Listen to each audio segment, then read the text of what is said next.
የኢትዮጵያ የባህር በር ባለቤት መሆን ተራ የንግድ ተጠቃሚነት ጥያቄ ብቻ ሳይሆን የሉዓላዊነት፣ የኢኮኖሚ ነፃነትና የረጅም ጊዜ ብሔራዊ ጥቅምን ለማስጠበቅ የሚደረግ ስትራቴጂካዊ ወሳኝ እርምጃ ነው።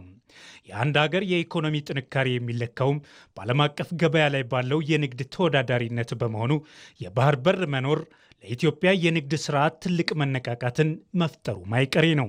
የባህር በር ባለቤትነትን በማረጋገጥ የወደብ አገልግሎት ክፍያን ማስቀረት ከተቻለ ወደ ሀገር ውስጥ የሚገቡ መሰረታዊ ሸቀጦች፣ ማዳበሪያ፣ ነዳጅና የኢንዱስትሪ ግብዓቶች በተመጣጣኝ ዋጋ ለዜጎች እንዲዳረሱ በማድረግ የኑሮ ውድነትን ለማርገብ ከፍተኛ አስተዋጽኦ ይኖረዋል።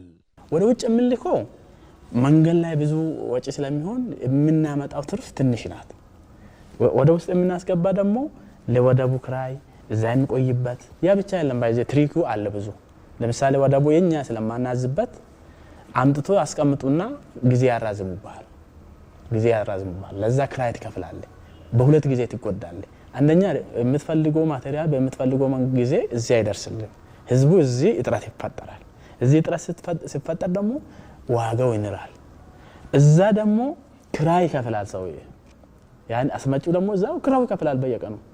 ለዛ ክራይ ደግሞ አሁንም ካልኩሌት አድርጎ እዛ ላይ ጨምሮ ይዞ ይመጣል። እዚህ ይዞ ሲመጣ በጣም ከሚገባ በላይ ይሆናል ማለት ነው። እና ይሄንን ማን ነው የሚከፍለው? እያንዳንዱ ኢትዮጵያዊ ይከፍላል። የቀይ ባህርና የኤደን ባህረ ሰላጤ በዓለም አቀፍ ደረጃ እጅግ ወሳኝ የሆኑ የንግድና የወታደራዊ እንቅስቃሴ መስመሮች ናቸው። በእነዚህ አካባቢዎች ቀጥተኛ ተሳትፎ ወይንም የባህር በር መኖር የኢትዮጵያን ስትራቴጂካዊ ተጽዕኖ ፈጣሪነት የሚያሳድግ ይሆናል። ኢትዮጵያ የባህር በር ሲኖራት የባህር ኃይሏን በይፋ በማጠናከር የራሷን የንግድ መርከቦች ከባህር ላይ ወንበዴዎችና ከተለያዩ የደህንነት ስጋቶች የመጠበቅ አቅሟንም ማጎልበት ትችላለች።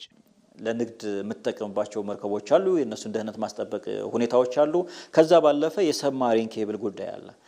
ኢንተርኔት የምናገኘው አሁን ያለንበት ዓለም ዲጂታል ዓለም ነው። ኮኔክቲቪቲ ዓለም ነው።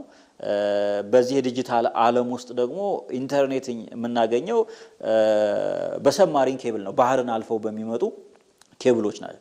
በባህር አልፈው የሚመጡ ኬብሎችን ደህንነት ደግሞ ማስጠበቅ አንችልም።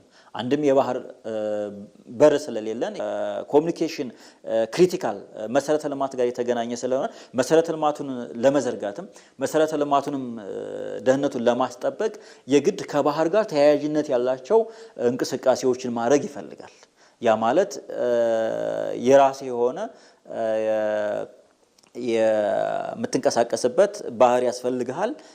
እንደዚሁም ደግሞ የባህር ኃይልና ከባህር ጋር ተያያዥነት ያላቸው የሳይበር ደህንነቶችን ዲፕሎይ ማድረግ ይፈልጋል። የኢትዮጵያ የባህር በር ጥያቄ የቅንጦት ሳይሆን የህልውናና የብሔራዊ ደህንነት ጉዳይ ነው።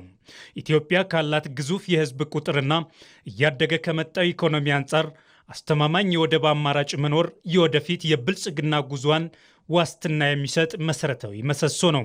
በአጠቃላይ የኢትዮጵያ የባህር በር ባለቤት መሆን የኢኮኖሚ ጥገኝነትን የሚያስቀር፣ የውጭ ንግድን የሚያሳድግ፣ የብሔራዊ ደህንነት ስጋቶችን የሚቀንስና ኢትዮጵያ በቀጠናው በዓለም አቀፍ መድረክ ያላትን ይፋዊ የዲፕሎማሲ ክብደት ከፍ የሚያደርግ ታሪካዊ ፋይዳ አለው።